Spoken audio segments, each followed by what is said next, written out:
تیرے قالی ہیں ایرانی، لہو مجھ کو رلاتی ہے جوانوں کی تناسانی۔ کہتے ہیں کہ خون سے، آنکھوں سے خون کے آنسو بہانے کو دل کرتا ہے موجودہ نوجوان نسل کے بگاڑ کو دیکھ کر۔ غلط صحبتوں میں مبتلا یہ نوجوان نسل غلط صحبتوں میں مبتلا ہو کر غلط عادتوں میں مبتلا ہوتی ہے، اور ہم سمجھتے ہیں کہ اس بگاڑ میں سب سے بڑی ذمہ داری، یا اس بگاڑ کے سب سے بڑے ذمہ دار، مجھے معاف کیجئے، خود ان کے ماں باپ ہیں، خود ان کے والدین ہیں، خود ان کے ماں باپ ہیں۔ بچہ جب بھی پیسے پوچھتا ہے دیتے جاتے ہیں، نہ یہ محاسبہ کرتے ہیں اتنا پیسہ کہاں خرچ کر رہا ہے، نہ کبھی یہ محاسبہ کرتے ہیں کالج سے دیر آتا ہے تو کہاں جاتا ہے، نہ یہ محاسبہ کرتے ہیں جو صحبتیں اس نے اپنائی ہیں، جن کو دوست بنایا ہے، اس کی دوستیاں کیسی ہیں۔ والدین یہ سب دیکھتے نہیں، اور والدین کی آنکھیں کب کھلتی ہیں؟ جب بچہ بگڑ جاتا ہے اور بگڑ کر اس حد کو پہنچ جاتا ہے کہ جہاں اس کی اصلاح ناممکن ہو جاتی ہے، وہاں والدین کی آنکھیں کھلتی ہیں اور خون کے آنسو ہوتے ہیں۔ اور میں معاشرے کی حالات کو سامنے رکھ کے ایک بات کہتا ہوں، یہ بہت بڑا المیہ اور ایک بہت بڑا چیلنج جو اس وقت نوجوان نسل کے سامنے ہے، خصوصاً اسکولوں کالجوں میں پڑھنے والی ہماری جو نوجوان نسل ہے، سب سے بہت بری لعنت جس میں نوجوان نسل مبتلا ہو رہی ہے، یہ ہے ڈرگز اور نشے کی لعنت۔ ڈرگز اور نشے کی لعنت، شہروں کا برا حال ہے۔ میرے علم میں ایسے کتنے واقعات ہیں۔ گھر اور خاندان کی عزت کا سوال ہے، ماں باپ اپنے آنسو بند کمروں میں بہا رہے ہیں، باہر کہہ نہیں سکتے، بتا نہیں سکتے۔ ایک مجبور باپ میرے پاس آیا، آ کے آنسو بہانے لگا، لمبی داستان اس نے سنائی۔ کہا کیا ہے، زندگی میں نے سعودی عرب میں گزاری اور کمانے کے لیے، اور جس اولاد کے لیے میں کماتا رہا، میرے سعودی عرب میں رہتے ہوئے وہ اولاد یہاں بگڑ چکی ہے، ڈرگز کا عادی ہو چکا ہے میرا بچہ۔ آپ یقین کیجئے، آتے ہیں وہ روتے ہیں، آنسو بہاتے ہیں، کروڑوں کی جائیداد ہے، لاکھوں کی نہیں، بے مجبور ہو کہ وہ انسان کہتا ہے کہ کاش کوئی ہو جو مجھ سے یہ کروڑوں کی جائیداد لے لے اور میرے اس بچے کو درست کر دے، میرے اس بچے کو درست کر دے۔ کیونکہ ڈرگز ایک ایسی لعنت ہے میرے بھائی، یہ جس کے اندر آ گئی، جو اس لت میں مبتلا ہو گیا، میں کہہ نہیں سکتا، میرے پاس الفاظ نہیں کہ زندگی کیسے عذاب بنتی ہے۔ گھر اور خاندان میں لمحہ لمحہ ایک منٹ عذاب ہے، اتنا بڑا خطرہ رہتا ہے۔ کبھی وہ اپنی ماں کے زیور چرائے گا، کبھی اپنی بہن کے زیور چرائے گا، کبھی پڑوس میں چوری کرے گا، اور اگر ماں باپ اپنا ہاتھ ٹائٹ کرتے ہیں، پیسہ نہیں دیتے ہیں، یہ شخص اپنے ماں باپ پہ قاتلانہ حملہ کرنے سے بھی گریز نہیں کرے گا۔ اللہ المستعان۔ نوجوان نسل آج ڈرگز کی اس لعنت میں بری طرح سے مبتلا ہے، جس کی وجہ سے کئی گھرانوں اور خاندانوں کا سکون سا ہے۔ ضرورت ہے کہ خاص کر ہم اپنے نوجوانوں پہ نظر رکھیں، اور یہ پہلی ذمہ داری ماں باپ پہ عائد ہوتی ہے۔ ہم ماں باپ ہونے کی حیثیت سے اپنے بچوں پہ احتسابی نظر ڈالیں، یہ کہاں جاتے ہیں، کن سے ملتے ہیں۔ بگڑنے سے پہلے ذرا سی جستجو ہو، تھوڑا بہت بگڑے ہوئے بچے آسانی سے قابو میں آ سکتے ہیں، لیکن بگاڑ کی انتہا کو جو بچے پہنچ جاتے ہیں، ان بچوں کے لیے بہت خون کے آنسو بہا کر بھی والدین ناکام ہوتے ہیں۔ حضرات، ہمارے سماج اور ہمارے معاشرے کی ایک بہت بڑی الجھن غربت ہے۔ غربت ہے، اور غربت کیا کہیں، بہت سارے مسائل کی جڑ ہے، بہت سارے مسائل کی جڑ ہے۔ غربت کی وجہ سے انسان اپنے اخلاق اور کردار کی بات کیا کریں، ایمان اور عقیدہ بھی گنوانے پہ مجبور ہے۔ ہندوستان کے حالات پہ، خصوصاً دیہاتوں پہ جن کی نظر ہے وہ جانتے ہیں، کتنے غریب گھرانے ہیں جنہیں کرسچنوں نے پیسہ دے کے جن کا مذہب مرتد کر دیا ہے، کتنے غریب مسلمان ہیں جنہیں قادیانیوں نے پیسہ دے کے مرتد کر رکھا ہے۔ قید الفقر ان یکون کفرا، صبح و شام کے اذکار میں نبی کریم صلی اللہ علیہ وسلم کفر اور فقر کو ملا کر پناہ مانگتے تھے۔ اللہم انی اعوذ بک من الکفر والفقر واعوذ بک من عذاب القبر، اے اللہ میں کفر اور فقر سے پناہ مانگتا ہوں، فقیری سے اور کفر سے پناہ مانگتا ہوں، اس لیے کہ فقیری اور کفر میں رشتہ ہے۔ اس غربت کی وجہ سے ہمارے سماج اور معاشرے کی کتنی الجھنیں ہیں جو اس غربت سے جڑی ہیں. کیا آپ یقین کریں گے اگر میں کہوں اور میں اس لیے کہنا چاہوں گا کہ ایسے واقعات میرے علم میں ہیں کہ ہمارے سماج میں، ہمارے معاشرے میں ایسے کتنے سرمایہ دار ہیں جو غریب کو قرض دیتے ہیں اور جانتے ہو کہ قرض واپس لیتے کیسے ہیں؟ قرض کو واپس لیتے ہیں ان کی نوجوان بیٹیوں کے جنسی استحصال کی شکل میں. ایک غریب باپ اپنا قرض ادا کرنے کی سکت نہ رکھتے ہوئے اپنے قرض کو اپنی نوجوان بیٹیوں کی آبرو کی شکل میں ادا کرتا ہے.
حضرات،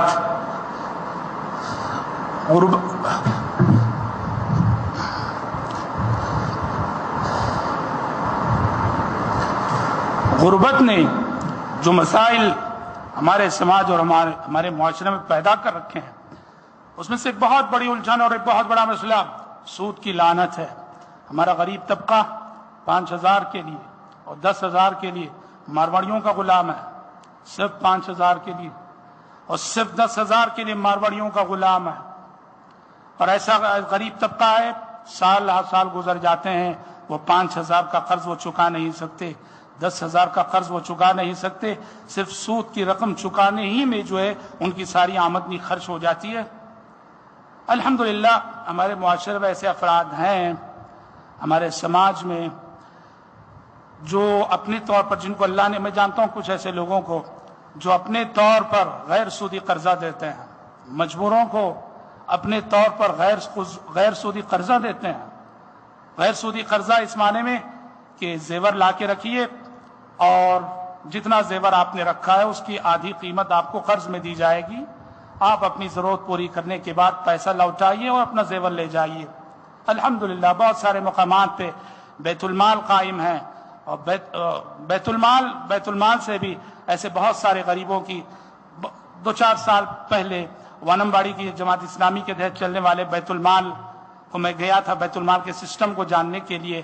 وہاں ایک سسٹم بہت اچھا لگا. جو غریب لوگ ہوتے ہیں غریبوں کو 10,000 روپے قرض دیا جاتا ہے. 10,000 روپے. وہ ترکاری کا بزنس کریں، فروٹ کا بزنس کریں، جو عام طور پہ کم سرمایہ میں ہونے والی جو تجارتیں ہوتی ہیں، اور وہ جہاں بزنس کرتے ہیں روزینہ ان کے پاس بیت المال کا نمائندہ جائے گا، 100 روپے ان سے وصول کر کے آئے گا. 100 روپے دینا ان کے لیے کوئی مسئلہ نہیں. اس طرح 3 ساڑھے 3 مہینوں میں یہ 10,000 کا قرض ادا ہو جاتا ہے، وہ اپنے پیروں پہ کھڑے ہو جاتے ہیں. ہمارے پاس غریب طبقے کو اونچا اٹھانے کے لیے ایسے منصوبے ہونے چاہیے. حضرت ہمارے معاشرے کی جو الجھنیں ہیں، ہمارے معاشرے کے جو مسائل ہیں، جو ہم سب سے اپنی ذمہ داریوں، ہم سب کو اپنی ذمہ داریاں یاد دلاتی ہیں. ایک ہے اسراف اور فضول خرچی. اسراف اور فضول خرچی کھانے پینے میں، پہننے اوڑھنے میں، اور سب سے بڑھ کر شادی بیاہ میں. شادی بیاہ میں جیسے کچھ اسراف اور فضول خرچی ہوتی ہے امت میں اجتماعی سطح پر، ایسے معلوم ہوتا ہے کہ امت کا مالدار طبقہ خرچ کرنے کے بہانے ڈھونڈتا ہے. خرچ کرنے کے بہانے ڈھونڈتا ہے. بیکار دسترخوان پہ شادیوں میں نعمتیں ضائع ہوتی ہیں, نعمتوں کا ضیاع ہوتا ہے. کاش کہ یہ دولت اور یہ پیسہ خرچ ہوتا ان غریبوں پر جو تعلیمی خرچ برداشت نہیں کرتے. کاش کہ یہ پیسہ خرچ ہوتا ان غریبوں پر جو بیمار رہ کے پیسہ نہ ہونے کے سبب علاج نہیں کرا رہے. کاش کہ یہ پیسہ خرچ ہوتا ان غریب لڑکیوں پر جن کا باپ, جن کا سرپرست اس لیے شادی نہیں کرا رہا ہے کہ اس کے پاس پیسہ نہیں ہے. کاش کہ یہ پیسہ خرچ ہوتا ان غریبوں پر جو سود کی لعنت میں مبتلا ہیں. ایک اور مسئلہ ہمارے سماج کی الجھنوں اور سماج کے مسائل میں ایک بہت بڑا مسئلہ اور ایک بہت بڑی الجھن یہ بھی ہے کہ بکھرتے خاندان, ٹوٹتے رشتے اور آئے دن ہونے والے بکثرت ہونے والے طلاق کے حادثات اور طلاق کے واقعات. دیکھیے ایک چیز ہم نے خلیجی ممالک میں دیکھی, بہت اچھی چیز ہے. کیا ہے؟ وہاں جو ہے ہر شہر میں ایک کمیٹی ہوتی ہے جس کا نام ہے لجنۃ اصلاح ذات البین. یہ غیر رسمی کمیٹی, کچھ افراد جو اپنے طور پر حکومت کی تائید بھی انہیں حاصل رہتی ہے, لجنۃ اصلاح ذات البین, کہ وہ میاں بیوی جن میں اختلافات آ جائیں یا دو بھائی جو آپس میں لڑ پڑے, رشتہ دار لڑ پڑے, دو تاجر آپس میں لڑ پڑے, ان کے درمیان صلح کرانے والی اور کمپرومائز کروانے والی کمیٹی. الحمدللہ اس کمیٹی کے ذریعے, اس لجنہ کے ذریعے بہت سارے ٹوٹتے رشتے ہیں جو پھر سے جڑ جاتے ہیں. ایسے سمجھدار افراد اس کمیٹی میں ہوتے ہیں جن کے طرز تفہیم سے, جن کی دور اندیشی سے لڑکے کو کیا کہنا ہے, لڑکی کو کیسے سمجھانا ہے. الحمدللہ ہندوستان میں اس کی بڑی کمی ہے. جب اختلاف ہوتا ہے, لڑائی ہوتی ہے, تو اختلاف کی آگ کو بھڑکانے والے یہاں بہت پائے جاتے ہیں. اختلاف کی آگ کو بجھانے والے, صلح کرانے کی فکر کرنے والے یہاں بہت کم ہے, بہت کم ہے. صلح کروانا نبی کریم صلی اللہ علیہ وسلم کی عظیم سنت ہے.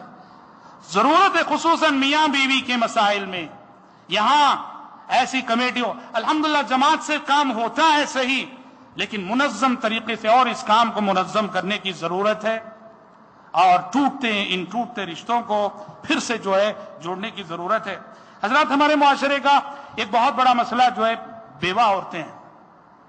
بیوہ عورتیں, چاہے وہ متوفی عنہا زوجہ, ان کے شوہروں کا انتقال ہو گیا ہو, چاہے وہ طلاق شدہ ہوں, چاہے وہ خلا لی ہوئی عورتیں ہوں, یا پھر غیر شادی شدہ عورتیں ہوں, ہمارے معاشرے کی بہت ساری الجھنیں اور بہت سارے مسائل ہیں جو ان سے تعلق رکھتے ہیں, اور بہت ساری اخلاقی بیماریاں ہیں جو اس طبقے سے تعلق رکھتے ہیں. ہمارے پاس سروے ہونا چاہیے, ہر گاؤں میں ہمارے پاس سروے ہونا چاہیے, ہر ایریے, ہر محلے کا سروے ہونا چاہیے, کہاں کتنی بیوائیں ہیں جن کا کوئی رکھوالا نہیں, جس کی سرپرستی میں یتیم بچے ہیں جن کا کوئی پرسان حال نہیں.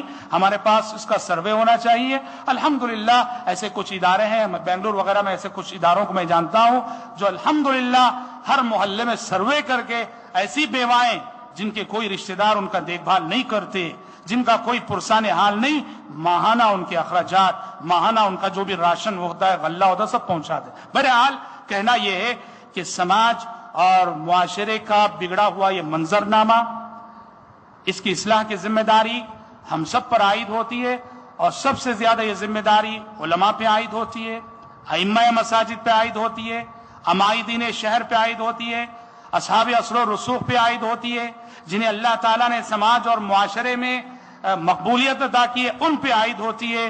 ہم سب کی ذمہ داری ہے ہم اپنی ذمہ داریوں کا احساس کریں, وہ احساس جو امیر المومنین عمر بن خطاب رضی اللہ عنہ کے جملے میں نظر آتا ہے. وہ فرمایا کرتے تھے, واللہ لو عثرت بغلۃ فی العراق لخشیت ان یسألنی اللہ عز وجل لم لم تصلح لها الطریق یا عمر, کہ اللہ کی قسم اگر عراق میں کوئی خچر ٹھوکر کھا کے گر جائے, مجھے ڈر ہے کہ کل حشر کی عدالت میں مجھ سے سوال ہوگا کہ اے عمر, تمہارے عہد خلافت میں خچر کو ٹھوکر لگی تھی, تم نے